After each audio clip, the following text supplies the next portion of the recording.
CPM സംസ്ഥാന സെക്രട്ടേറിയറ്റിലും സംസ്ഥാന സമിതിയിലും പങ്കെടുക്കാതിരുന്ന EP പയ്യാമ്പലത്ത് നടന്ന ചടയൻ ഗോവിന്ദൻ അനുസ്മരണത്തിലും എത്തിയില്ല. EP ജയരാജൻ പങ്കെടുക്കുമെന്നായിരുന്നു ജില്ലാ കമ്മിറ്റിയുടെ പത്രക്കുറിപ്പ്. പാപ്പിനിശ്ശേരിയിലെ വീട്ടിലുണ്ടായിരുന്നിട്ടും അദ്ദേഹം വിട്ടുനിന്നു. ചടങ്ങ് ഉദ്ഘാടനം ചെയ്ത AVG രാഘവൻ EP നേരിട്ട് പരാമർശിച്ചില്ലെങ്കിലും ചില ഓർമ്മപ്പെടുത്തലുകൾ നടത്തി. ഇടതുവിരുദ്ധ നിലപാടുകളിൽ ചാഞ്ചാട്ടമുള്ള ആളായിരുന്നില്ല ചടയൻ ഗോവിന്ദൻ എന്നായിരുന്നു PB അംഗത്തിന്റെ പ്രതികരണം. ചില ആൾക്കാർക്ക് കമ്മ്യൂണിസ്റ്റ് പാർട്ടിയിലായാലും തെറ്റായ ധാരണകളുണ്ടാവും. ഞാൻ കുറെ ചെയ്തു പാർട്ടിക്ക് വേണ്ടി, എനിക്ക് ഈ പാർട്ടി തിരിച്ചൊന്നും ചെയ്തില്ല എന്ന് ചിന്തിക്കുന്ന ചില ആളുകളെങ്കിലും നമ്മുടെ കൂട്ടത്തിലുണ്ടാവും. എന്നെ ഏറ്റവും അത്ഭുതപ്പെടുത്തിയിട്ടുള്ളത് അക്കാര്യത്തിലെ ചടയന്റെ നിലപാടുകളാണ്. പാർട്ടി വിരുദ്ധമായ ഒരു നിലപാടിന്റെ മുന്നിലും ചടയൻ ചാഞ്ചാടിയിട്ടില്ല.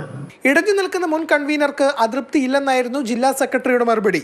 EP ജയരാജൻ ചികിത്സയിലാണ്. അപ്പൊ രാവിലെ വീട്ടിൽ പോയാൽ നിങ്ങൾക്ക് അദ്ദേഹത്തെ കാണാം. ഏതെങ്കിലും അതൃപ്തി കൊണ്ടൊന്നല്ലേ? കൺവീനർ സ്ഥാനത്ത് നിന്നും നീക്കിയ ശേഷം മാധ്യമങ്ങളോട് പ്രതികരിക്കാത്ത EP ആത്മകഥയിലൂടെ തുറന്നെഴുത്തിന് തയ്യാറാകുമെന്നാണ് കരുതുന്നത്. മാതൃഭൂമി ന്യൂസ്, കണ്ണൂർ.